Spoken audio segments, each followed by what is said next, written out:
దేవుడికి మహిమ కలుగును గాక. ఆమేన్.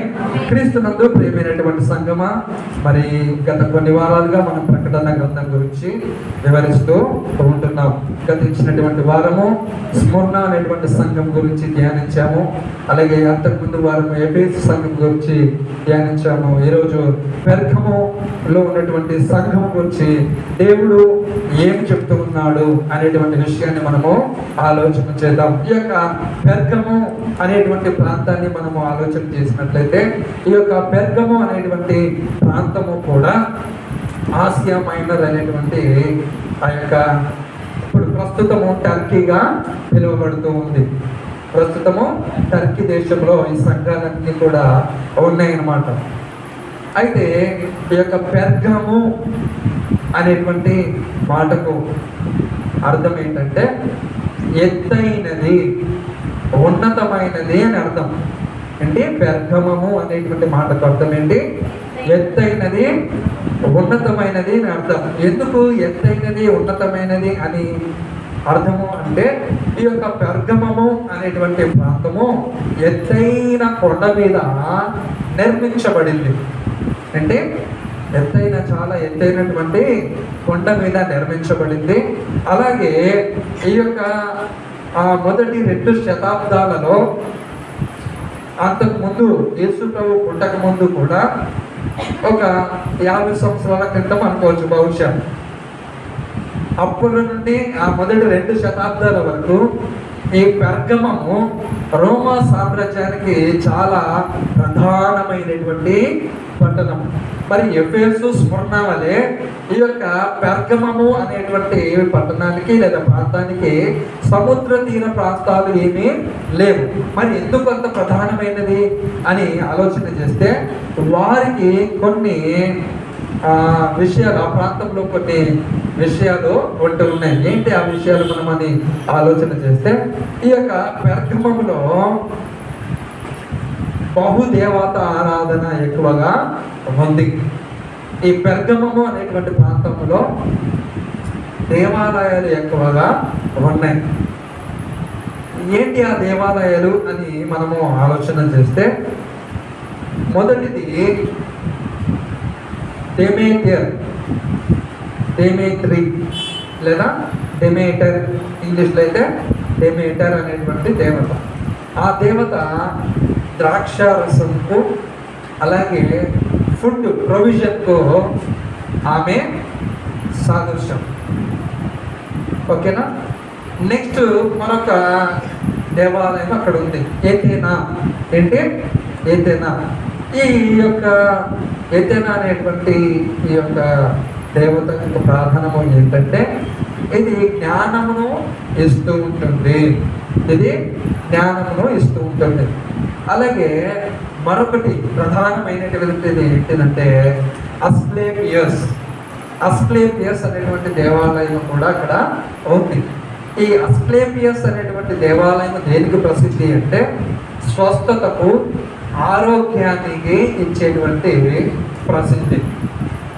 అలాగే ఇక్కడ ఆ గ్రీకులు లేదంటే రోమన్ యొక్క దేవుళ్ళు అయినటువంటి జ్యూస్, ఆయన పేరేంటి?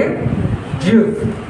ఈయన రోమా యొక్క మత గ్రంథాలలో లేదా రోమా గ్రీక్ యొక్క మత గ్రంథాలలో అందరికంటే ఉన్నతమైనటువంటి దేవుడిగా కొనబడుతూ ఉన్నాడు. అంటే బహుశా మన భాషలో చెప్పాలంటే రాజులకు రాజు. అర్థమవుతుందా? సో అందరికంటే ఎక్స్ట్రీమ్ ఎవరంటే జ్యూస్ అన్నమాట. సో అలాగే రోమా చక్రవర్తిని ఆరాధించేటువంటి ప్రాంతాలు కూడా అక్కడ ఉన్నాయి. ఇప్పుడు ఈ జ్యూస్కి అక్కడ ఒక పెద్ద బలిపీఠం కట్టారు. అది సుమారుగా ఎంత? 40 అడుగుల ఎత్తు, 90 అడుగుల స్క్వేర్ ఫీట్ ఉందన్నమాట. అంటే 40 అడుగుల ఎత్తు అంటే మన చెక్క చెట్టు ఉంది కదా పక్కన, ఎంత పెద్ద ఉంది. సో అంత 90 అడుగులు అంటే సుమారుగా చాలా స్క్వేర్ ఫీట్. మీరు చూడండి. సో ఇప్పుడు ఆ ప్రాంతానికి, పెర్గమము అనేటువంటి ప్రాంతానికి చుట్టుపక్కల ఉన్నటువంటి ప్రాంతాలలో ఉన్నటువంటి వారందరూ కూడా వస్తూ ఉన్నారు. ఎవరికైనా వారి పంటలు సరిగ్గా పండట్లేదు, వారి కుటుంబంలో సంతోషం లేదనుకుంటే డెమేటర్ అనేటువంటి దేవత దగ్గరికి వచ్చి పూజ చేసుకునేటువంటి వారు. ఎవరికైనా ఆరోగ్యము, రోగము, వ్యాధులు, బాధల చేత ఉన్నారంటే వారు అస్క్లేపియస్ అనేటువంటి దేవాలయం ఉంది కదా, అక్కడికి వచ్చేటువంటి వారు. మరి జ్ఞానం కలిగినటువంటి వారికి ఎవరైనా తక్కువగా ఉంటే వారు జ్ఞానం కొరకు, తెలివి కొరకు ఎథేనా దేవత దగ్గరికి వచ్చేటువంటి వారు. సో ఈ విధంగా మరి బహుదేవత ఆరాధన ఉంది. వీటన్నిటిలోకెల్లా అస్క్లేపియస్ అనేటువంటిది చాలా ప్రసిద్ధి పొందింది. ఎందుకంటే చాలా మంది అనారోగ్యం చేత, బాధల చేత, వారి రోగముల చేత ఉంటున్నారు కదా. సో వీరు చేసేటువంటి పని ఏంటంటే, వీరు ఆ యొక్క అస్క్లేపియస్ అనేటువంటి దేవాలయంలోనికి వచ్చిన తర్వాత ఈ అస్క్లేపియస్ దేవాలయంలో ఉన్నటువంటి దేవుడి యొక్క చేతిలో ఒక కర్ర, ఆ కర్రకి చుట్టుకొనబడినటువంటి పాము.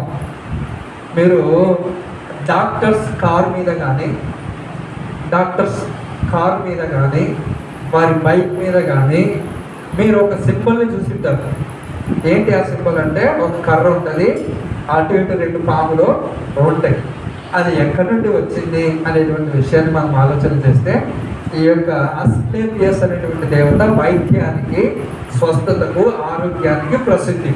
సో అప్పుడు రోమా చక్రవర్తులు, రోమా ప్రభుత్వం కాబట్టి ప్రపంచమంతా వారే పరిపాలించారు కాబట్టి వారి యొక్క భాష కానీ, వారి యొక్క సంస్కృతి కానీ, వారి యొక్క అలవాట్లు కానీ ప్రపంచమంతా ప్రసిద్ధి పొందాయి. సో ఆ విధంగా అక్కడి నుండి వచ్చిందే ఈరోజు మన భారతదేశంలో కానీ, ప్రపంచవ్యాప్తంగా కానీ వైద్యానికి ఉన్నటువంటి సింబల్ ఏంటంటే ఒక కర్రకు చుట్టుకొనబడినటువంటి పాములు. అయితే ఈ యొక్క అస్క్లేపియస్ అనేటువంటి దేవాలయంలోకి వచ్చినటువంటి ఎవరైతే బలహీనులుగా ఉంటారో, వ్యాధి బాధల చేత ఉంటారో, వారిని ఆ దేవాలయంలో రాత్రి పడుకోబెట్టిన తర్వాత వారు ఏం చేసేటువంటి వారంటే, ఆ దేవాలయంలో ఉన్నటువంటి మరి పూజారి వారు కొన్ని పాములను వారు బాగా నిద్రపోయిన తర్వాత వదిలేవారు. అవి విషపూరితమైనటువంటి ఏంటి కాదు, కానీ కొన్ని సాధు చేయబడినటువంటి పాములు. అవి వారు పడుకున్నప్పుడు అవి ఆ యొక్క పాములు వారి దేహాల మీద పాకుతూ ఉన్నప్పుడు వారు అనుకునేటువంటి అభిప్రాయం ఏంటంటే, సాక్షాత్ అస్క్లేపియస్ అనేటువంటి దేవుడే మమ్మలను తాకుతూ ఉన్నాడు అనేటువంటి ఒక ఆలోచన. సో ఈ విధమైనటువంటిది ఇది కార్యక్రమంలో బహుదేవత ఆరాధనగా ఉంటుంది. అలాగే చక్రవర్తి యొక్క ఆరాధన, చక్రవర్తిని దేవుడిగా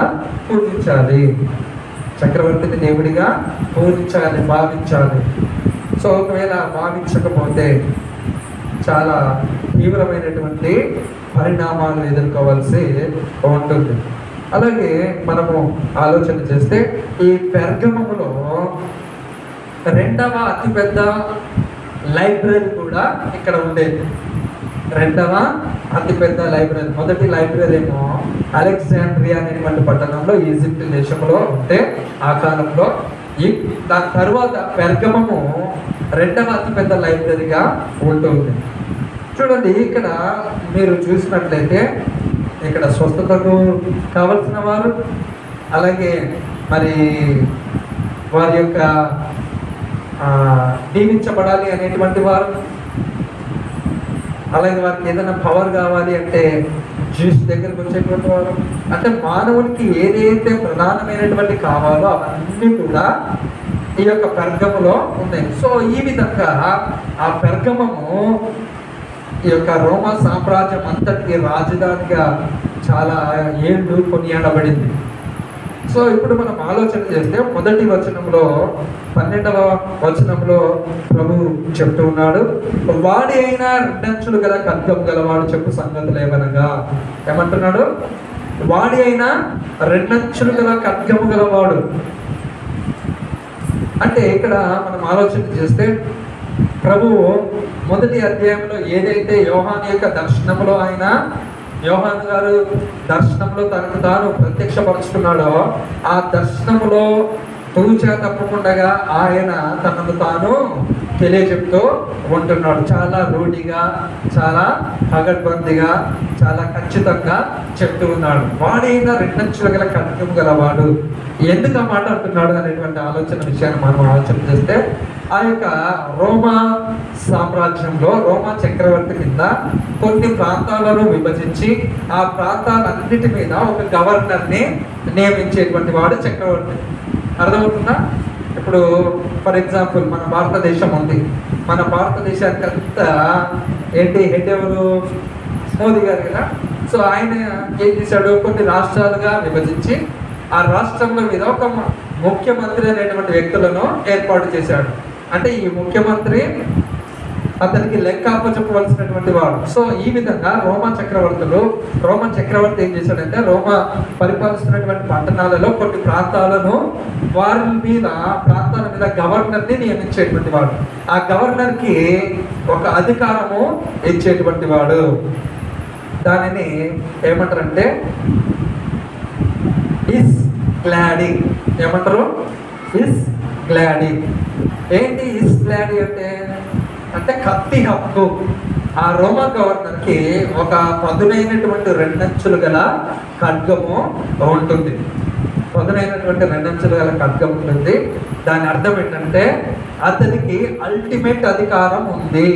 శిక్షించడానికైనా, శిక్షను తప్పించడానికైనా, మరణ శాసనాన్ని అమలు చేయడానికైనా, మరణ శాసనాన్ని తొలగించడానికైనా అని అర్థం.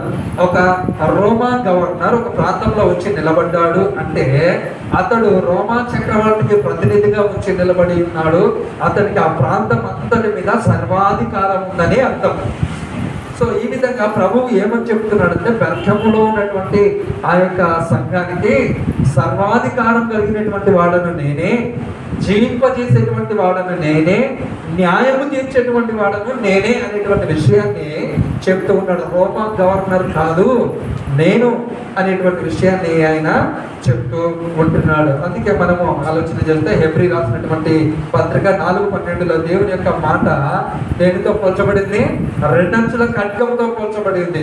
అది శరీరములను, మూలుగులను, మనసులను, ఆత్మలను సైతము లోపలికి దూసుకెళ్ళిపోయేటువంటి శక్తి, ప్రభావం కలిగినటువంటిదిగా మనకు కనబడుతుంది. ఆమేన్, హల్లెలూయా. అందుకని ఇక్కడ ఆయన ఈ మాట చెప్తున్నాడు, అల్టిమేట్ అధికారం రోమా గవర్నర్ది కాదు, నాది. అల్టిమేట్ తీర్పు తీర్చేది రోమా గవర్నర్ కాదు, నేను అనేటువంటి విషయాన్ని అక్కడ ఉన్నటువంటి ఆ యొక్క విశ్వాసం తెలియజెప్పినట్లుగా ఎదుగుతున్నాడు. ఖడ్గములో ఉన్నటువంటి వారికి చెప్పేటువంటి సంగతులు ఏమనగా, రెండంచుల గల ఖడ్గము వాడు చెప్పు సంగతులు ఏమనగా అనేటువంటి విషయాన్ని 11వ వచనాన్ని మనం ఆలోచన చేస్తే, సాతాను సింహాసనం ఉన్న స్థలములో నీవు కాపురం ఉన్నావని నేను ఎరుగుదును. ఇక్కడ పెర్గమము ఎక్కడ కాపురం ఉందంట? సింహాసనం అంటే అధికారానికి సాదృశ్యంగా ఉంటుంది. అక్కడ పెర్గమములో సాతాను యొక్క క్రియలు, వాడి బలము చాలా బహు బలంగా పనిచేస్తున్నాయి. మీకు తెలుసా, కొన్ని ప్రాంతాలను ఆ యొక్క దుష్టుడు, అపవాది, వాడు కొన్ని ప్రాంతాలను తన స్వాధీనంలో ఉంచుకుంటాడు. అక్కడ బహు దొంగతనాలు జరుగుతూ ఉంటాయి, బహు మానభంగాలు జరుగుతూ ఉంటాయి, అన్యాయం ఉండదు. అంటే ఆ ప్రాంతాలన్నింటినీ మనం చూసినప్పుడు జ్ఞాపకం చేసుకోవాల్సింది ఏంటంటే, అక్కడ సాతాను ఏలుబడి చేస్తుంది. ఆ ప్రాంతంలో సాతాను ఏలుబడి చేస్తున్నాడు. ఈ సాతానును బైబిల్ గ్రంథంలో మీ విరోధి అని అన్నారు, అపవాది అన్నారు కదా. అలాగే ఇంకేమన్నారు? ఈ యుగ సంబంధమైనటువంటి దేవత 2 కొరింథీయులకు 4:14, మీ విరోధి అయినటువంటి అపవాది 1 పేతురు 5:18, 5:8. అలాగే అపవాది మత్తయి సువార్త 4:1 శోధకుడు, అలాగే మత్తయి సువార్త 4:3, అబద్ధములకు జరుగులు యోహాను సువార్త 8:44, ఆది సర్పము ప్రకటన గ్రంథము 22. అంటే వీటిలన్నిటికీ సాతాను అనేటువంటి పేరుకు రకరకాలైనటువంటి పేరు. ఈ యొక్క సాతాను కింద కూడా కొంతమంది ఆ యొక్క కేటగిరీస్ ఉంటాయి. ఈ యొక్క వచనం మనకు చాలా క్లియర్గా అర్థం కావాలంటే ఎఫెసీయులకు రాసిన పత్రిక 6వ అధ్యాయంలో మనము చూస్తాం. ఏమని చూస్తాం? మీరు పోరాడినది శరీరంతో కాదు కానీ ప్రస్తుత అంధకార దురాత్మల సమూహంతోనూ, ప్రధానులతోనూ, అధికారులతోనూ, లోకనాథులతోనూ, ఆకాశ మండలమందున్న దురాత్మల సమూహంతో. అంటే ఇక్కడ చూడండి, కేటగిరీ చేశాడు పౌలు ఆ యొక్క దురాత్మలను. మొదటగా ఎవరంట? ప్రిన్సిపాలిటీస్, ప్రధానులు. అంటే ఆ యొక్క చీకటి సంబంధమైనటువంటి ఆ యొక్క శక్తులన్నిటికీ కూడా ఒక హెడ్ ఉంటాడు, వాడు ప్రధాని అన్నమాట. అలాగే దాని కింద అధికారులు, దాని కింద పనిచేసేటువంటి వారు.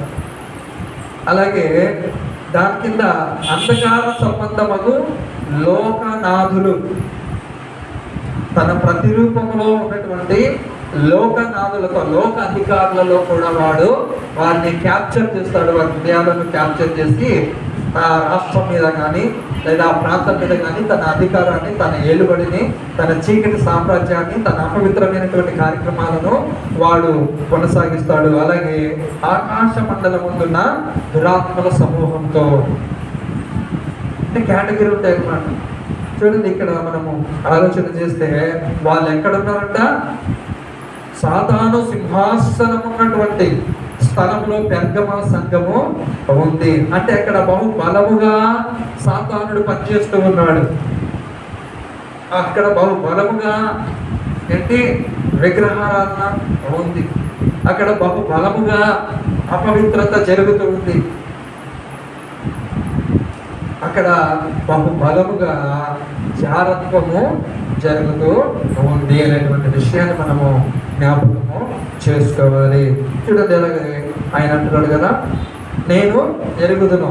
అయినో నువ్వు ఎక్కడున్నావో, ఎటువంటి ప్రాంతంలో ఉన్నావో, ఎటువంటి మనుషుల మధ్య ఉన్నావో, ఎటువంటి ప్రజల మధ్య ఉన్నావో నాకు తెలుసు కదా. మనము ఎక్కడ ఉన్నా సరే, ఎటువంటి ప్రాంతంలో ఉన్నామో, ఎటువంటి ప్రజల మధ్య ఉన్నామో ఆయనకు తెలుసు అనేటువంటి విషయాన్ని ఆయన తెలియజెప్తూ, అలాగే అంటున్నాడు, మరియు సాతాను కాపురం ఉన్న ఆ స్థలంలో ఉన్నాము. అక్కడ ఆ యొక్క పెర్గమము అనేటువంటి సంఘం మీద అల్టిమేట్ అధికారము సాతానుకు ఉంది.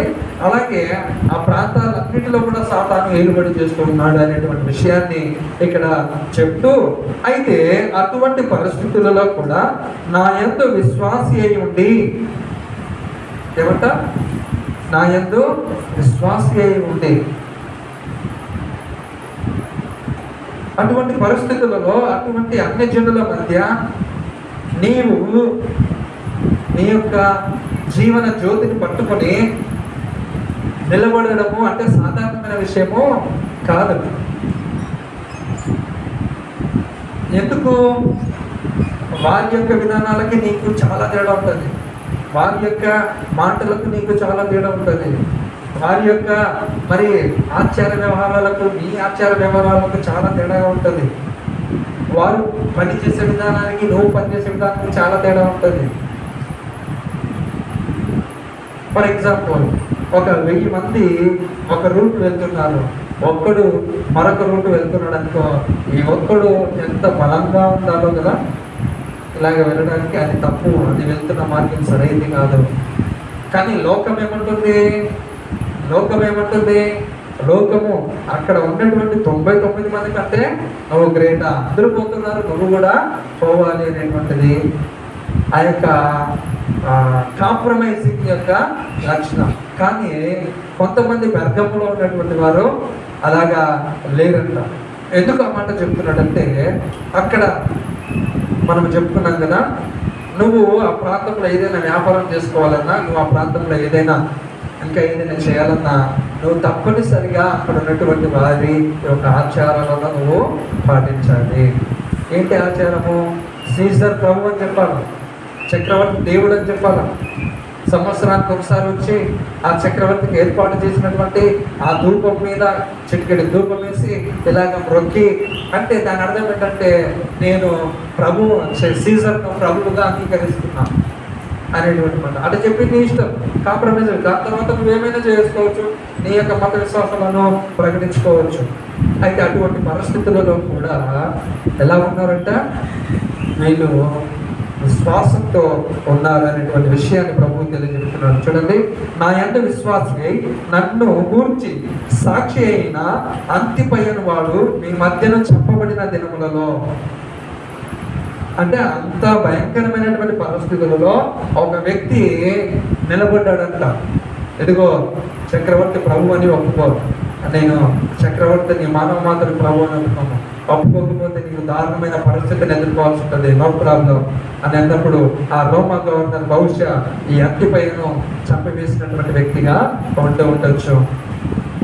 అలాగే చరిత్ర ఇతని గురించి ఏమని తెలియజేస్తుందంటే, ఈ అంతిపయ అనేటువంటి వ్యక్తిని పెద్ద ఇత్తడి పాత్రలో వేసి అంటే కింద మంట పెట్టేసి మనం చికెన్ ఫ్రైని ఎలాగైతే వేపుతామో అలాగా వేపారంట. But he did not deny. ఆయన యేసును వదలలేదు, నాకు తెలియదన్నలేదు, శ్వాసను పట్టుకున్నాడు. అదే అంటున్నాడు ఇక్కడ, నన్ను గురించి సాక్షి అయిన అంతిపైన వాడు మీ మధ్యలో చెప్పబడిన దినములలో. అంటే వాళ్ళ మధ్య పెర్గమం అనేటువంటి ప్రాంతంలో ఆయన బహిరంగంగా చంపబడ్డాడు. అందరికీ తెలిసే ఈ విషయము. నీవు నా నామము గట్టిగా చేపట్టావు. ఆమేన్, హల్లెలూయా. అటువంటి ప్రాంతంలో కూడా, అటువంటి పరిస్థితులలో కూడా, అంత వ్యతిరేకమైనటువంటి పరిస్థితులలో కూడా పెర్గమంలో ఉన్నటువంటి సంఘస్థులు ఎలాగ నిలబడ్డారంట, గట్టిగా నిలబడ్డారంట. ఎప్పుడు మనం గట్టిగా నిలబడతాం? మనకు తెలిసింది సత్యమని, మనం నిలబడినప్పుడు, మనకు తెలిసినప్పుడు మనం గట్టిగా నిలబడేటువంటి వారంగా ఉంటాం, దృఢంగా నిలబడే వారంగా ఉంటాం. అచంచలమైనటువంటిది ఉండదు, ఇంకా చంచలమైనటువంటి అటు ఇటు పోయేటువంటి మనసు ఉండదు. ఈ అంతిపైనటువంటి వ్యక్తిని గురించి మనం ఆలోచన చేస్తే మరి ఏమైనా చేసుకోండి, క్షణకాలంలో పోయేటువంటి ఈ యొక్క ప్రాణంతో నాకు సంబంధం లేదు. నాకు తెలిసిన సత్యాన్ని నేను వదలను, నాకు తెలిసినటువంటి ఆ యొక్క సత్యమును నేను విడిచిపెట్టను అన్నప్పుడు అతనిని బహిరంగంగా చంపేస్తాను.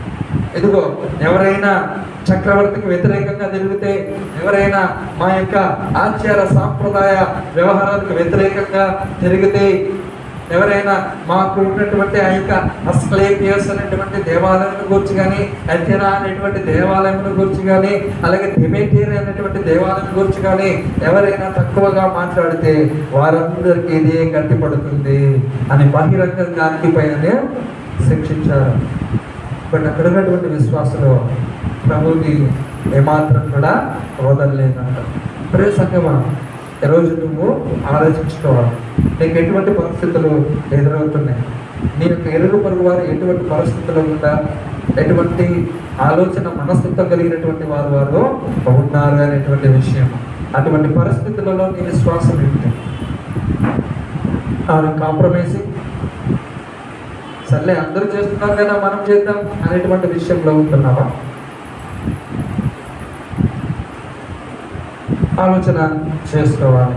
అయితే వీళ్ళంట గట్టిగా విశ్వాసాన్ని చేపట్టి, నా యందు విశ్వాసమును విసర్జింపలేదని నేను ఎరుగుదును, నా యందు విశ్వాసమును విసర్జింపలేదు అని నేను ఎరుగుతూ ఉన్నాను అనేటువంటి విశ్వాసము ఇక్కడ ప్రభు వారిని గురించి సాక్ష్యం ఇస్తూ ఉన్నాడు.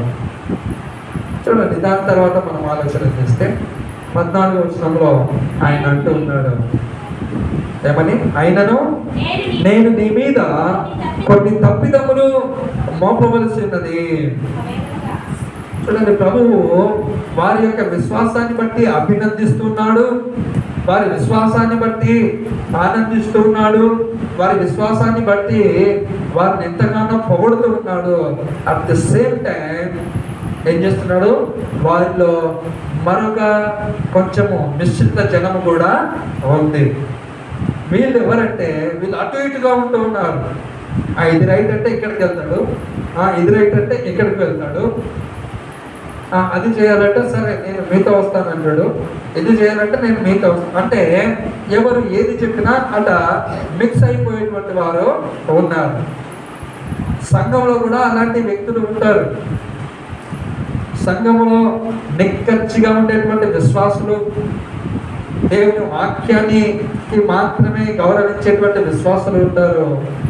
దానితో పాటు సంఘానికి వస్తుంటారు, మిగతా చేయవలసిన కార్యక్రమాలు చేస్తూ ఉంటారు. సంఘానికి వస్తుంటారు, చేయవలసిన కార్యక్రమాలు చేస్తూ ఉంటారు. ఫర్ ఎగ్జాంపుల్ ఎవరు నిర్దేశించి కదా, జస్ట్ వచ్చింది చెప్తున్నా. మనం ఒక ఇల్లు కొనుక్కున్నాం అనుకోండి, ఇల్లు కొనుక్కున్న తర్వాత మనం ఏం చేస్తాం, దాంట్లోకి వెళ్ళాలంటే చెప్పండి, తెలిసిందే కదా అందరికీ. ప్రాణం చేయించుకుంటారు, దాని తర్వాత పొంగిస్తారు ఏదో. మరి పొంగిపోతే ఏమవుతుంది, పొంగియకపోతే ఏమవుతుంది అంటే ఒకటే అనమాట. వాళ్ళు చేసుకుంటూ వస్తున్నారు, మనం కూడా చేస్తూ ఉంటారు అనేటువంటి విషయం. ఖాళీ పొంగిపోతే ఏమవుతుంది అనేటువంటి ఆలోచన చూడండి. ఇది ఒక ఆలోచన అన్నమాట. అంటే కొన్నిసార్లు మనం తెలియక కూడా చేస్తూ ఉంటాం. ఒక సహోదరుడు అన్నాడు, అలా పాలు పంపిస్తాము ఎందుకని అంటే, ఎందుకు పంపిస్తాం పాలు అని తెలియదు అన్న. అందరూ చేస్తారు కదా అంటే అందరూ తన పాలు పొంగేయవద్దు. ఆ రోజు మంచిగా చికెన్ మటన్ వండుకొని ఏమవుతుంది అంటే ఒక అలవాటు అన్నమాట, ఒక అలవాటు అనేటువంటి విషయం. అంటే పెర్గమంలో ఉన్నటువంటి సంఘస్థులు ఎటు ఉన్నారు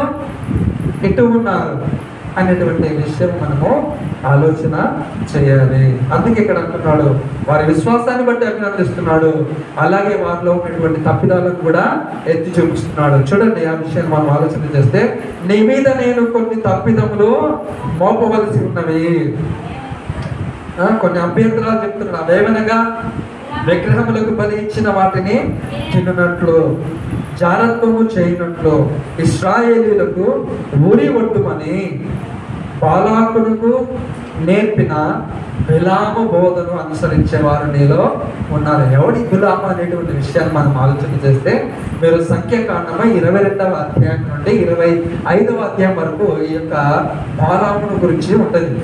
ఆ సినారియో ఏంటంటే, ఇశ్రాయేలు ప్రజలు ఆ ఐగుప్తు దేశంలో నుండి దాటి వచ్చిన తర్వాత వీళ్ళు మోయాబు దేశంలోకి ఎంటర్ అవుతున్నప్పుడు అక్కడ ఉన్నటువంటి జన సమూహాన్ని చూసి మోయాబు రాజు అయినటువంటి బాలాకు భయపడిపోతాడు. వీరు కానీ నా దేశం మీదకి వస్తే నా దేశము పాడైపోతుంది, వాళ్ళు స్వాధీనం చేసుకుంటారు.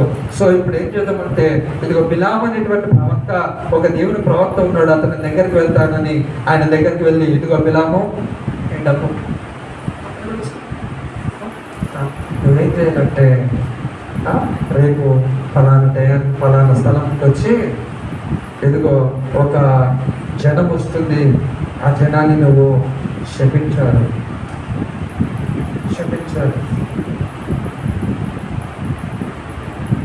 మూట చూస్తున్నాడు, మళ్ళీ చెప్తున్నాడు, ఓకే పైకి చెప్పాలని. నేను దేవుడు నాకు ఏం చెప్తా ఏమనుకోవాలి, సరే ఏమనుకోవాలి, లోపల పెట్టుకోవాలి. పంపించాడు. రేపటి దినము అతనితో కలిసి వెళ్ళాడు. తిరిగిన తర్వాత మీదకి అక్కడ బలి అర్పించేశాడు. అర్పించిన తర్వాత ఆయన ప్రార్థిస్తున్నాడు. ప్రభు అతనితో మాట్లాడాడు. ఏమనంటే, బాలాము, ఆ కనబడుతున్నటువంటి జనము వారు ఆశీర్వదించబడినటువంటి జనము, నేను ఎన్నుకున్నటువంటి జనము, నీకు శపించడానికి అధికారము లేదు అంటే కొంచెం మనో డిసప్పాయింట్ అయిపోయి కిందకి వచ్చేసి ఆ బాలాకు రాజుతో, అయ్యా నేను ప్రార్థన చేశాను, అయితే ప్రభు నాకు ఈ మాట సెలవిచ్చాడు, ఏమని, వారు ఆశీర్వదించబడిన జనులు శపించడానికి వీల్లేదంట అన్నప్పుడు అక్కడ ఉన్నటువంటి సైనికులు వెళ్ళి రాజుకు అదే వర్తమానం పంపాడు. అయ్యా ఈ విధంగా చెప్పాడు బాలం గారు, వారు ఆశీర్వదించబడినటువంటి ప్రజలంట, వారి మీదకి శపించడానికి ఆయన అధికారం చాలా బాగుంటానంటే పక్కకుంటారని ఆ యొక్క రాజ్యంలో తన దగ్గర ఉన్నటువంటి ఇంకా గొప్ప ప్రధాన మంత్రులను పిలిపించి వారికి అందరూ ముందించినటువంటి విలువైన మూటలు బహుమానాలు ఇచ్చి, రే మీరు బండిలో తీసుకోమండి, ఇప్పుడు చెప్పండి అని చెప్పినప్పుడు అవన్నీ తీసుకొని వెళ్ళి వాళ్ళు పిలామును కలుస్తారు. కలిసి అయ్యా ఎదుగో మళ్ళా రాజుగారు పంపించారు, రాజుగారు పంపించారు, నేను చెప్పాను కదా మూటలు వస్తే ఎక్కున్నాయి, సరే ఒక పని చేద్దాం, మరలా నేను ప్రార్థిస్తాను. దేవుడు ఖచ్చితంగా చెప్పాడు, వారు ఆశీర్వదించబడినటువంటి ప్రజలు వారిని నేను శపించకూడదు అని. ఈయన చేతులు తీసుకుంటున్నాడు ఇలాగా. ఎందుకు? అవి ఆ యొక్క మూటలు కాదు, వద్దని చెప్పాడు కానీ మూటలేమో అతనిని ప్రేరేపిస్తున్నాడు. సరే ప్రభు దగ్గర అడుగుతాడు, సరే నీకు వెళ్ళాలని మనసుంది కాబట్టి వెళ్ళు. ప్రభు ఏమన్నాడు? నీకు వెళ్ళాలనిపిస్తుంది కాబట్టి వెళ్ళిపో, అయితే నేను చెప్పిందే చేయాలి అన్నప్పుడు వారితో కూడా వెళ్ళాడు. ఆ రాజుగారితో వెళ్ళి అక్కడ పేరు అనేటువంటి దగ్గర బలిని అర్పించిన తర్వాత సేమ్ అదే మాట, వారు ఆశీర్వదించబడిన ప్రజలు వారు శపించడానికి నీకు అధికారము లేదు అన్నప్పుడు. దాని తర్వాత కొన్ని అధ్యాయాలు అయిపోయిన తర్వాత 25వ అధ్యాయంలో ఈ బిలాము ఏం చేస్తాడంటే, సో వాళ్ళు ఆశీర్వదించబడినటువంటి ప్రజలు కాబట్టి వారిని ఏం చేయాలి, వారిని శపించడానికి ఏదో ఒక మార్గం వెతకాలి అని ఆ బిలాము బాలాకు దగ్గరికి వెళ్ళి ఒక ప్లాన్ ఇస్తాడు. ఏంటంటే, బాలాకు నీ దగ్గర ఉన్నటువంటి మోయాబు స్త్రీలను నువ్వు ఇశ్రాయేలుల దగ్గరికి పంపించి వారితో స్నేహం చేసేటట్టుగా నువ్వు వారిని అలవరిచి వారితో ప్రేమగా ఉండేటట్టుగా వారిని చేసి వారిని విగ్రహాలు అర్పించినటువంటి వాటి దగ్గరికి ఎత్తున్నట్టు వారిని ప్రేరేపించినప్పుడు బాలాకు ఏం చేసినట్టే ఆ మోయాబు స్త్రీలను ఇశ్రాయేలు జనాంగం దగ్గరికి పంపించిన స్నేహపూర్వకంగా ఉన్న తర్వాత వారు ఎదిగో మా యొక్క ఇంట్లో జాతర జరుగుతుంది, మా ఇంట్లో దేవాలయం జరుగుతుంది, మీరు వచ్చేసి రండి భోజనాలు తిని పోదురు కదా. మా ఇంట్లో కూడా ఉన్నారు ఇట్టోళ్ళు, మా ఇంట్లో వాళ్ళ అంటే మా వదిన గారు వాళ్ళ ప్రతి ఒక్క జాతర జరుగుతుంది వాళ్ళ ఊరిలో, మీరు వెళ్తారు. ఒకవేళ నేను అక్కడ ఉన్నాను ఆమె నీళ్ళు నమ్ముతుంటుంది, ఈయన ఏమంటాడో అది నేను లేకపోతే హ్యాపీగా వెళ్ళిపోతాడు. జాతర జరుగుతుందంట, మరి చెల్లెళ్ళు అందరూ ఉండాలంట, అందరూ కుటుంబస్తులు కలిసి ఆ దేవరంలో జాతరలో పాల్గొంటున్నారు అనేటువంటి విషయం. దాని తర్వాత మళ్ళీ ఇక్కడికి వస్తుంది, ఆదివారం ఇక్కడికి వెళ్తారు, ఆదివారం ఇక్కడికి, అలాగే పండగలు పబ్బాలు ఏమైనా వస్తే అక్కడికి, అలాగే మరొక రోజు కూడా చర్చి ప్రతిష్టకు కూడా వెళ్ళారు. అంటే అన్ని దానికి వెళ్ళడమే, చర్చి ప్రతిష్టకు వెళ్ళడము, జాతరలకు వెళ్ళడము, అది వెళ్ళడము, అది చేయడం, ఇది చేయడం. అదే ఇక్కడ జరుగుతున్నటువంటి విషయం. చూడండి, ఇక్కడ ప్రభువు అంటున్నాడు ఏమనంటే, బిలాము నేర్పిన బోధను అనుసరించేవారు. ఎందుకు ఆ మాట చెప్తున్నాడంటే, అక్కడ ఉన్నటువంటి ఆ యొక్క సంఘంలో కొంతమంది వ్యక్తులు, ఆ పెర్గమము అనేటువంటి సంఘంలో కొంతమంది వ్యక్తులు, వారు ఆ యొక్క డయోనియస్ అనేటువంటి ఆ దేవతకు పూజించేటువంటి వారు. ఆ డయోనిస్ అనేటువంటి దేవత దేనికి ప్రసిద్ధి అంటే, నియంత్రించుకోలేని అనైతికమైన కార్యాలు చేయడానికి, అంటే ఆ దేవాలయం నుంచి ఏమైనా చేయొచ్చు, తప్పేం కాదు అన్నట్టు. సో వీళ్ళు అక్కడికి వెళ్ళిన తర్వాత యేసుని అంగీకరించినటువంటి వారు కూడా అక్కడికి వెళ్ళి ఆ యొక్క వారి యొక్క ఆచార వ్యవహారాలను వ్యవహరిస్తూ ఉన్నారు, పాటిస్తూ ఉన్నారు. సో అందుకు ప్రభు అంటున్నాడు, బిలాము నేర్పినటువంటి బోధ ఇక్కడ కూడా మీరు అనుసరిస్తున్నారు, ఈ సంఘంలో కూడా ఉంది, జాగ్రత్తగా ఉండాలి అనేటువంటి విషయాన్ని ఆయన తెలియజెప్తూ ఉంటున్నాడు. చూడండి, ఇక్కడ మనం ఆలోచన చేస్తే ఇప్పుడు ఆ పెర్గమం అనేటువంటి ప్రాంతంలో కూడా ప్రతి ఒక్క ఒక ప్రత్యేకమైనటువంటి సమయంలో ఆ డెమోనియస్ అనేటువంటి దేవత దగ్గరికి వెళ్ళి వారి ఇష్టానుసారంగా బ్రతకవచ్చు. ఎవరైనా అది తప్పు, అలాగా కాదు, అలాగ ఉండకూడదు, మా యొక్క భక్తి విధానం అది తప్పు అని చెప్పిందని చెప్పారనుకో, ఈ వ్యక్తిని అక్కడ ఉన్నటువంటి సమాజం అంతా కూడా ఎలాగ చూసేది తెలుసా? దేశద్రోహిగా, వీడు మన ఆచారాలను సంప్రదాయాలను పాడు చేస్తున్నాడు అనేటువంటి రీతిగా చూసేది. అలాగా జీవించకూడదు, ఎలాగ పడితే అలాగా జీవించకూడదు. మనిషి యొక్క జీవితానికి ఒక నీతి నియమము, ఒక పవిత్రత అనేది ఉంది. ఎలాగ పడితే అలాగా మరి జాగ్రత్తలో బ్రతకకూడదు అని ఎవరైనా అలాగా జీవిస్తే వారిని అక్కడ ఉన్నటువంటి ప్రజలు ఒక విరోధిగా చూసేటువంటి వారు. ఇప్పుడున్నటువంటి యంగ్ జనరేషన్లో కూడా కదా, ఇప్పుడున్నటువంటి యంగ్ జనరేషన్లో కూడా చదువుకునేటువంటి స్థలాలలో అక్కడ ఇక్కడ ఒక చాలా జాగ్రత్తగా ఉండాలి. ఏంటి, నీకు బాయ్ ఫ్రెండ్ లేడా? అవునా, బాయ్ ఫ్రెండ్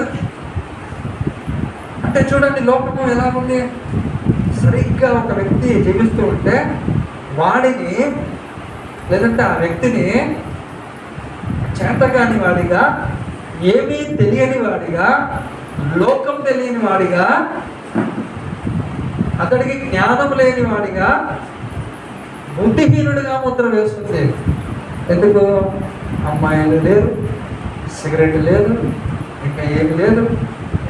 ఏంద్ర వీడు ఏం తినడంట, ఏం కనీసం అతను నాకు అలవాటు లేవంటే వాడిని ఒక వింతగా చూసేటువంటి సమాజము, వింతగా చూసేటువంటి సమాజం. అలాడు రోమా సామ్రాజ్యంలో కూడా లేదు.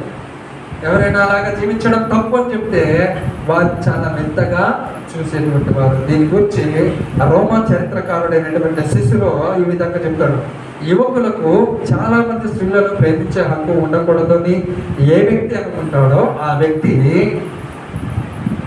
మన ఆచార సాంప్రదాయాలను పద్ధతులను వ్యతిరేకిస్తున్నాడని అర్థం. అయితే ప్రభు ఏం చెప్పాడు? ప్రభు దీనిని ప్రోత్సహించట్లేదు కదా. ఆయన అంటున్నాడు, జాగ్రత్తము చేయనట్లు, జాగ్రత్తము జరిగించేటువంటి వారు మీలో ఉన్నారు అని. దేవుని వాక్యం చాలా స్పష్టంగా తెలియజేస్తుంది. జాగ్రత్తమునకు దూరంగా పారిపోండి, జాగ్రత్తమునకు దూరంగా పారిపోండి. మొదటి దశలోనిలకు 4:3 వాక్యం ఉంటుంది. అలాగే కొలస్సీలకు 3:5 వచనంలో జారత్వమును చంపివేయడి అనేటువంటి విషయాన్ని మనం చూస్తూ ఉంటున్నాం. అలాగే కొరింథీయులకు రాసినటువంటి మొదటి పత్రిక 6:18 జారత్వమునకు దూరముగా పారిపోవడి. చూడండి, జారత్వమునకు దూరముగా పారిపోవడి, జారత్వమును చంపివేయడి, జారత్వమునకు దూరముగా ఉండండి అనేటువంటి విషయము బైబిల్ గ్రంథం చాలా స్పష్టంగా జరిగిస్తుంది. అయితే అక్కడ ఉన్నటువంటి ఆ పద్ధతులు, ఆ యొక్క బోధలు ఏమైనా అంటే అలాంటిది ఏం కాదు, ఎలాగైనా ఉండొచ్చు అనేటువంటి విషయాన్ని వారు చెప్తూ ఉన్నారు. తర్వాత రెండో విషయాన్ని మనము ఆలోచన చేస్తే 15వ వచనంలో, అటువలని నికోలాయితుల బోధన అనుసరించి వారును నీలో ఉన్నారు. ఈ నికోలాయితుల గురించి గత వారము లేదా అంత ముందు వారము మనము తెలుసుకున్నాము. చూడండి, ఇక్కడ నికయో అంటే కాన్క్వేర్, ఓవర్కమ్మర్ అంటే జయించిన వాడు అని అర్థం. లావోస్ అంటే ప్రజల మీద ఆధిపత్యం చెలాయించిన వాడు. మొత్తానికి నికోలాయితు అనేటువంటి పదానికి అర్థం ఏంటంటే ప్రజల మీద ఆధిపత్యం చేసినటువంటి వాడు. వీడు వచ్చి అంటాడు అలాగేం కాదు, ఏమైనా ఉండొచ్చు అనేటువంటి, ఎలాగైనా జీవించవచ్చు, అనేటువంటి ఒక ఆధిపత్య ధోరణితో వాళ్ళు వచ్చి సంఘంలో ప్రలోభ పెడుతూ ఉంటారు. ఈ నికోలాయితులు రెండు విషయాలను నమ్ముతారు. రెండు విషయాలు వారి పద్ధతులలో ఉంటాయి. ఏంటంటే, ఇదిగో క్రీస్తు ధర్మశాస్త్రాన్ని రద్దు చేశాడు కాబట్టి మనకిప్పుడు స్వేచ్ఛ ఉంది, మనకిప్పుడు స్వాతంత్రం ఉంది, మనం ఏమైనా చేయొచ్చు. రెండో విషయం ఏంటంటే, శరీరంతో మనం ఏమి చేసినా పర్వాలేదు, శరీరంతో ఎలాగ జీవించినా, ఎలాగ మాట్లాడినా, ఎలాగ ప్రవర్తించినా, ఎలాగ తిన్నా పర్వాలేదు, మనకు ఆత్మలో మనము శుద్ధిగా ఉండాలి, మనసులో శుద్ధిగా ఉండాలి కదా. మనం కూడా చాలాసార్లు అంటూ ఉంటాం, ఏమని అంటూ ఉంటాం. ఫర్ ఎగ్జాంపుల్, సినిమా చూసే వాళ్ళు అంటాం, ఆ సినిమా చూసేది మనం ఏమన్నా చేస్తామా? Just entertainment. మనం మనసులో, మన మైండ్లో మనం పరిశుద్ధంగానే ఉన్నాం కదా అనేటువంటి, ఇది కాంప్రమైజింగ్ అన్నమాట. మొదటనేమో రాజీ పడని జీవితం జీవించారు, దేవుని కొరకు చనిపోయేటువంటి విధానంలో వారు కలిగి ఉన్నారు. కానీ తర్వాత ఏమైపోయారు? కాంప్రమైజింగ్. అదేం కాదులే, అదేమైనా పెద్ద తప్ప, మన చుట్టుపక్కల అందరూ చేస్తున్నారు కదా. నేను ఇంతకుముందు ఒక ఇల్లుస్ట్రేషన్ చెప్పాను కదా, ఏంటది, నేను ఒక ఇంటికి వెళ్ళాను, ఒక పండుగ రోజు ఇంటికి వెళ్ళాను. వారు ఇక్కడ రకరకాలైనటువంటి మానసంచాలను పిలుస్తూ ఉన్నారు. వారి యొక్క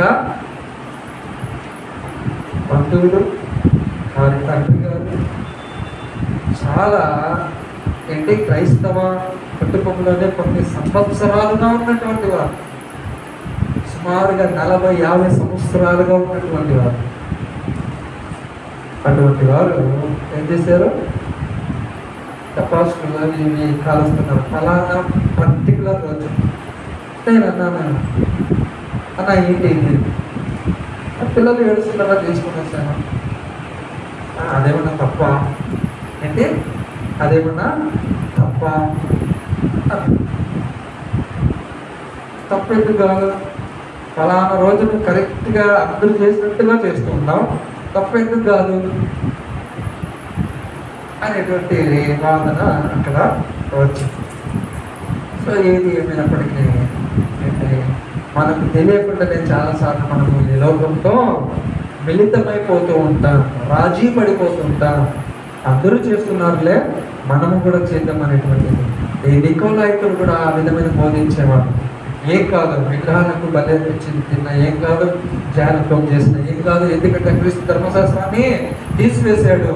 మనకు ఆత్మ పరిశుద్ధంగా ఉండాలి, కానీ శరీరంతో ఎలాగ జీవించినా, ఎలాగ మాట్లాడినా అదేం పెద్ద కాదు. దేవుడికి ఆత్మ ముఖ్యము అనేటువంటిది. మీ దేహము దేవుని ఆలయమై ఉన్నదని ఎరుగగా, వితౌట్ బాడీ, శరీరం లేకుండా ఆత్మ ఏం చేయలేదు. నువ్వు ఏదైనా చేస్తున్నావంటే నీ బాడీ, నీ ఆత్మ రెండు అనుగ్రహించాలి. ఎందుకన్నాడు? మీ దేహము దేవునికి ఆలమే లేదా అని మాట ఎందుకన్నాడు ప్రభు పౌలు గారు? శరీరము కూడా ముఖ్యమే. అయితే కాలక్రమేణా ఈ పెర్గమంలో ఉన్నటువంటి వారు కూడా శరీరంతో మాకు సంబంధం లేదు అనేటువంటి ఆచార వ్యవహారాలకు, అక్కడ ఉన్నటువంటి పద్ధతులకు మీరు వెళ్ళిపోయి ఉన్నారు, వారితో మిళితమైపోయి ఉన్నారు, వారితో కలిసిపోయి ఉన్నారు, వారితో కాంప్రమైజ్ పోయారు, పొత్తు పెట్టుకున్నారు. ఇంకొక మాటలో చెప్పుకోవాలంటే పొత్తు పెట్టుకున్నారు. అంతకుముందు పొత్తు లేదు, సింగల్గా. నేను చస్తే క్రీస్తు కొరకే, బ్రతికితే క్రీస్తు కొరకే. అక్కడ నుండి, ఆ దశ నుండి పెర్గమం సంఘం ఏమొచ్చింది? ఏం కాదు, అందరూ చేస్తున్నారు మనము చేద్దాం, అందరూ చూస్తున్నారు మనము చూద్దాం, అదేమైనా తప్ప అనేటువంటి ఆలోచన, రాజీ పడిపోయినటువంటి జీవితంలోనికి వచ్చింది. చూడండి, ఎక్కడ ఆయన అంటున్నాడు, 16వ వచనంలో, కావున మారు మనసు పొందము, లేని యెడల నేను నీ యొద్దకు వచ్చి త్వరగా వచ్చి నా నోట నుండి వచ్చి ఖడ్గం చేత వీరితో యుద్ధము చేసేదను అని అంటున్నాడు. మారు మనసు పొందు అంటున్నాడు. నేను డైరెక్ట్ వచ్చి యుద్ధం చేస్తానని చెప్పలేదు, కానీ ప్రభు ఏమని అవకాశం ఇస్తున్నాడు, మరొక అవకాశం ఇస్తున్నాడు. మారు మనసు పొందు. ఏంటి? మారు మనసు పొందు. మరలా నీ ప్రవర్తన గురించి ఒకసారి ఆలోచించే, రీథింక్, మరలా ఆలోచించు. నేను జీవిస్తున్న విధానం సరైందేనా? నేను మాట్లాడుతున్న విధానం సరైందేనా? నేను వెళ్తున్నటువంటి ప్రయాణం సరైందేనా? నేను దేవుని ఆరాధిస్తున్నటువంటి విధానం సరైందేనా? దేవునికి ఇస్తున్నటువంటి సమయం సరైందేనా అని ఒకసారి మరలా ఆలోచించుకో. మార్పరుచుకుంటారు అనేటువంటి విషయాన్ని ప్రభు ఇక్కడ తెలియజేస్తూ ఉంటూ ఉన్నాడు. చూడండి, అంతకుముందు మనము ఆలోచన చేసినట్లయితే అంతిమయ దినములలో వారు ఎలా ఉన్నారంట? చంపితే చావు అన్నారు, చంపేసినారు. అయితే సాతాను చాలా తెలివిగా ఏం చేశాడు తెలుసా? వీళ్ళు డైరెక్ట్గా వీళ్ళని హింసించినా, వీళ్ళు చంపేసినా వీళ్ళ యొక్క విశ్వాసం ఇంకా ఎక్కువ అవుద్ది అని వాడు మరొక వేషం వేసుకొని వచ్చాడు. సత్యదూత వేషం కదా, మరొక వేషం వేసుకొని వచ్చాడు. మరొక బోధన తీసుకొని వచ్చాడు సంఘంలోనికి. పర్లేదు, ఏం కాదు, అర్థం చేస్తున్నారు. శత్రువు ఎప్పుడైనా ధైర్యంగా ఎదుర్కోలేనప్పుడు వాడు అడ్డుదారిలో వచ్చి పొత్తులు పెట్టుకుంటాడు. ఎందుకు పొత్తులు పెట్టుకుంటాడు? వాడు చేయవలసినటువంటి లక్ష్యము చేరుకోవడానికి, వాడికి కావాల్సినటువంటిది పొందుకోవడానికి. వాడికి కావాల్సింది ఏంటి? సంఘాన్ని పాడు చేయడమే, సంఘాన్ని విభజించడమే, సంఘాన్ని అపవిత్రం చేయడమే, విశ్వాసులను విడగొట్టడమే. వాడు చిన్నగా వస్తాడు, ఒకరిలోకి వచ్చి అంటాడు, ఏమక్క, ఆ అక్క గురించి నీకు తెలియదా? ఏమంటే నాతో బాగుంటుంది, నీకు వచ్చే తెలియదు తెలుసా అని ఒక మాట చెప్తే అయిపోయింది. ఆమె అనిందో లేదో తెలియదు. ఒకవేళ అన్నం కూడా ఈ వ్యక్తి ఎవరైతే ఉన్నారో చెప్తూ ఉన్నారో ఆ వ్యక్తి ఏం చేయాలి? అలాగా వాళ్ళ గురించి నువ్వు చెప్పకూడదు, ప్రార్థన చేయాలి. ఏం చేయాలి? ప్రార్థన చేయాలి. వారి మనసు వారు అలాగా చేయకుండా, అలాగ మాట్లాడకుండా, అలా ప్రవర్తించకుండా ఉంటున్నట్టు వారి కొరకు ప్రార్థన చేయాలి. ఈమె ఈవిడ కనిపిస్తుంది, ఈవిడొచ్చి ఆవిడ కనిపిస్తుంది, ఆవిడపై వాళ్ళైన కనిపిస్తుంది, వాళ్ళైన వచ్చి ఇంకొక ఆయన కనిపిస్తాడు. అదంతా సర్క్యులేట్ అవుతుంది. ఒకవేళ అది అబద్ధమని చెప్తే, అది అబద్ధమని అయిందనుకో ఎంత మరి డ్యామేజ్ కదా.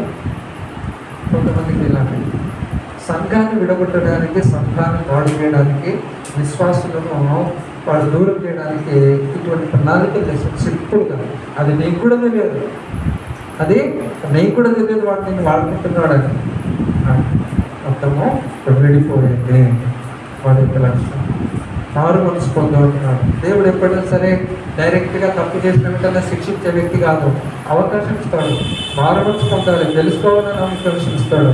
ఎందుకు ప్రభు ఇంకనూ ఎదురు చూస్తూ ఉన్నాడు, ఇంకనూ ఓర్చుకుంటున్నాడు? ఇంత మరి గందరగోళమైన పరిస్థితులు, ఇంత మరి అన్యాయమైన పరిస్థితులు జరుగుతూ ఉంటున్నా కూడా ఆయన ఎందుకుంటున్నాడంటే తెలుసుకుంటారేమో, రక్షణ కావాలి, అందరూ కూడా తెలుసుకోవాలి అనేటువంటి విషయము. ఆయన ఒకవేళ కనుక చేసినటువంటి పనికి తగిన రీతిగా శిక్ష ఇస్తే ఎలా ఉంటుందంట? ఎవరు కూడా నిలబడరు. 130వ కీర్తనలో ఉంటుంది అన్నమాట, ప్రభువా నీవు మా మీద కోపగించిన ఎడల ఎవడు నిలవగలడు నీ ఎదుట? అంటే దాని అర్థం ఏంటి? ఆయన ఎదుట ఎవరు నిలవలేరు. చేసినటువంటి దానికి ఎగ్జాక్ట్గా కనుక శిక్ష విధిస్తే ఎవరు కూడా నిలవలేరు. అలాగే మనము చూస్తే హెజ్కేల్ గ్రంథం 18:23లో దుష్టులు మరణము నొందించు చేత నాకేమాత్రమైన సంతోషం కలుగునా, వారు తమ ప్రవర్తనను దిద్దుకొని బ్రతుకుటయే నాకు సంతోషము, ఇదే ప్రభువు యెహోవా వాక్కు. ఎంత మంచి మాట అంటే. హల్లెలూయా. ఏమంటున్నాడు? దుష్టుడు మరణము నొందుట చేత నాకేమాత్రమైన సంతోషం కలుగునా. అయితే మరి నీకేంటి ప్రభు సంతోషము? వారు తమ ప్రవర్తనను దిద్దుకొని బ్రతుకుటయే నాకు సంతోషము, ఇదే ప్రభువు యెహోవా వాక్కు. అలాగే అదే 18:31 అంటున్నాడు, మీరు జరిగించిన అక్రమ క్రియలన్నిటిని విడిచి నూతన హృదయమును నూతన బుద్ధియు తెచ్చుకొనుడి. అలాగే 32వ వచనంలో అంటున్నాడు, మరణము నొందువాడు మరణము నొందుటను బట్టి నేను సంతోషించువాడను కాను, కావున మీరు మనస్సు త్రిప్పుకొనుడి. అంటే మారు మనసు పొందండి, అప్పుడు మీరు బ్రతుకుదురు, ఇది యెహోవా వాక్కు. చూసారు? ప్రభువు నీవు పడిపోయిన స్థితిలోనే అలాగే నశించిపోవడం ఆయనకి ఇష్టం ఉండదు. నువ్వు దేవుని దగ్గర నుండి దూరం అయ్యావు, అదే స్థితిలో ఉండిపోవడం ఆయనకి ఇష్టం ఉండదు. నువ్వు దేవునికి దూరంగా వెళ్ళిపోయావు, అదే స్థితిలో నువ్వు అట్టనే నాశనం అయిపోవడం, లోకంలోనే ఉండిపోవడము ఆయనకి ఇష్టం ఉండదు. అయితే మరలా ఆలోచన చేసి మరలా సరి చేసుకొని మరలా దిద్దుకొని కదా, ఆ పలక మీద ఆ పెన్సిల్తో ఆ పలక మీద పిల్లలు తప్పు రాసినప్పుడు వారు ఏం చేస్తారు? అరేంజ్ చేస్తారు. తల్లి కానీ తండ్రి కానీ లేదా ఉపాధ్యాయుడు కానీ అరేంజ్ చేసి అలా కాదు నాయన మళ్ళా ఇలాగ రాయాలని సరి చేస్తారు. ప్రభు కూడా అనేక అవకాశాలు ఇస్తూ ఉన్నాడు. సరి చేసుకో, ఆలోచించు, రీతించుకో, నీ మైండ్ మార్చుకో. వెళ్తున్నటువంటి విధానం ఏంటి, వెళ్తున్న విధానం ఏంటి అనేటువంటి విషయాలు ఆయన చెప్తూ 17వ వచనంలో అంటున్నాడు, లేదా త్వరగా వచ్చి నా నోట నుండి వచ్చి ఖడ్గము చేత నేను యుద్ధంతో చేస్తాను. అంటే నా నోట నుండి వచ్చి ఖడ్గం ఏంటి? ఆయన తీర్పు తీరుస్తాడు అని. ఏ తప్పుడు బోధలు అయితే వారు సంఘంలోనికి తీసుకొని వచ్చారో ఆ తప్పుడు బోధల మీద ఆ జీవాధిపతి అయినటువంటి దేవుడు తీర్పు తీర్చేటువంటి వాడిగా ఉంటూ ఉన్నాడని అర్థం. 17వ వచనాలు చూస్తే సంఘములతో ఆత్మ చెప్తున్న మాట చెవి గలవాడు వినును గాక, జయించు వానికి మరుగైన మన్నాను భుజింపనిత్తును, వానికి తెల్లరాతనిత్తును, దాని మీద ఒక క్రొత్త పేరు ఉండును. చూడండి, ఇక్కడ మనం ఆలోచన చేద్దాం. మరుగైనటువంటి మన్నాను గురించి ఆలోచన చేస్తే ఇశ్రాయేలు ప్రజలు ఆ 40 సంవత్సరాలు అరణ్యంలో ఈ మన్నాను తిన్నారు, అయినా వారు మరణించారు. మరుగైనటువంటి మన్నా ఏంటంటే ప్రభు అయినటువంటి యేసు క్రీస్తు ప్రభువారే. అందుకే ఆయన అంటాడు, నేనే జీవాహారమును, నా యుద్ధకు వచ్చేవాడు బ్రతుకుతాడు, నిత్యము బ్రతుకుతాడు. సో ఎవరైతే జయిస్తాడో, దేనిని జయించాలా? హింసలను, శోధనలను, తప్పుడు బోధలను, లోకంతో రాజీ పడిపోయేటువంటి పరిస్థితులను ఎవడైతే జయిస్తాడో వారికి ఆయన ఏంటి తనను తాను ప్రత్యక్షపరుచుకుంటాడు, తనతో కూడా ఉంటాడు అనేటువంటి విషయాన్ని ఆయన చెప్తున్నాడు. అలాగే ముందుకు వస్తే మరి అతనికి ఒక తెల్లరాతి నిత్తుడు, వైట్ స్టోన్. ఏంటి ఆ వైట్ స్టోన్ అంటే? ఆ ప్రాచీన గ్రీకు ఆ యొక్క న్యాయాధిపతి దగ్గర 2 రాళ్ళు ఉండేవి. తనకు ముందున్నటువంటి వ్యక్తి అతడు నిర్దోషి, అతడు ఏ తప్పు చేయలేదు, అతడు క్లీన్గా ఉన్నాడు అని చూపించడానికి ఈ న్యాయాధిపతి తెల్లరాయిని చూపించేటువంటి వాడు. అంటే అతనికి ఇంకా ఏ శిక్ష లేదు, అతని శిక్ష అంతా కొట్టివేయబడింది, అతని శిక్ష అంతా రూపుమాపింది అనే దానికి గుర్తుగా ఈ రాయిని అతనికి ఇచ్చేటువంటి వారు ఒకటి. రెండోది ఏంటంటే ఆ రోమా గ్రీకు ఆ యొక్క మరి సాంప్రదాయాలలో వారు కొన్ని గేమ్స్ పెట్టేవారు, పద్యాలు పెట్టేవారు. ఆ పద్యాలలో ఎవరైతే గెలుపు పొందుతారో వారికి ఈ తెల్లరాయి ఇచ్చేటువంటి వారు.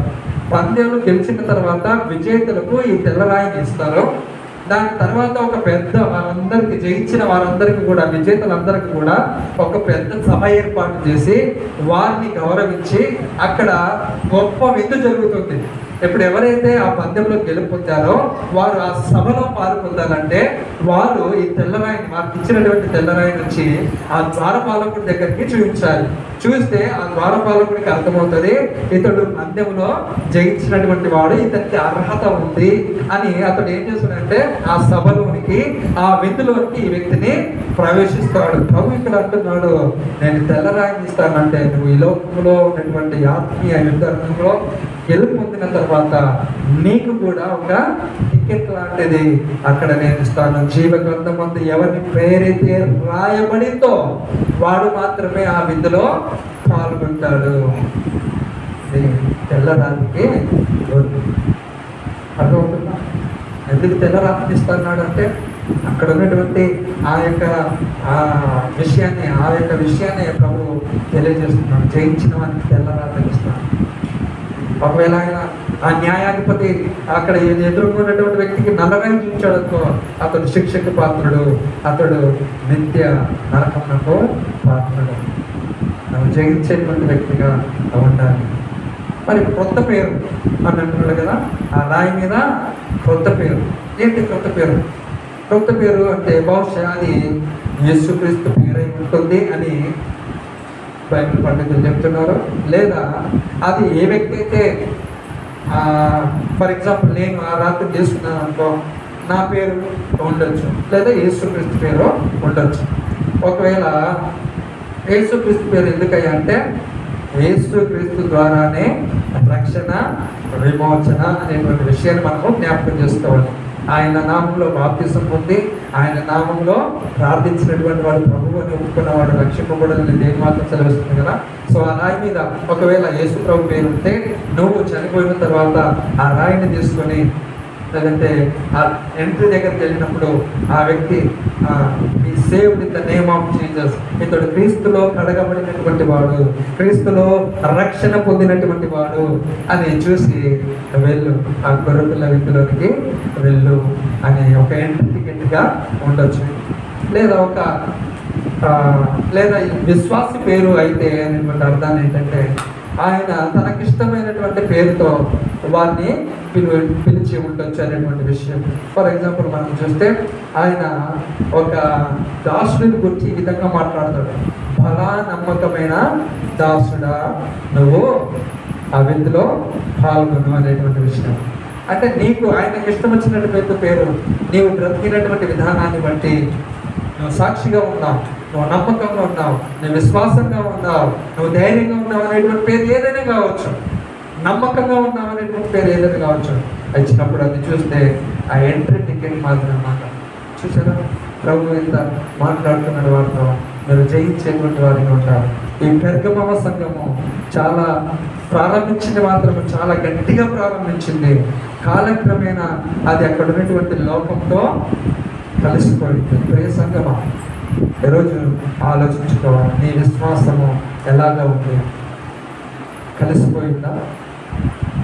లోకంతో మిక్స్డ్ అయిపోయిందా? మిళితమైపోయిందా? లేదా లోకం ఎటు వెళ్ళినా సరే నేను దీనిని మాత్రమే ఫాలో అవుతాను, లోకము ఏమి చెప్పినా సరే దీని ఏమి చెప్పిందో అదే నేను ఫాలో అవుతాను అనేటువంటి విశ్వాసం. అంటే రాజీ పడిపోయే విశ్వాసమా? దేవుని హత్తుకునేటువంటి విశ్వాసం. ఈ పెర్గమ సంఘము ప్రారంభించింది చక్కగా. అయితే ప్రభు కొన్ని అభ్యంతరాలు చెప్పాడు.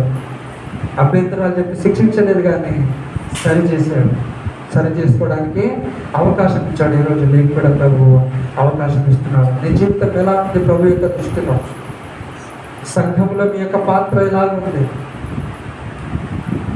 మీ ఆత్మీయ జీవితము నిక్కచ్చిగా ఉంటుందా, లేదా అటు ఇటు రెండు పడవల మీద వేసినటువంటి ప్రయాణంగా ఉంటుందా?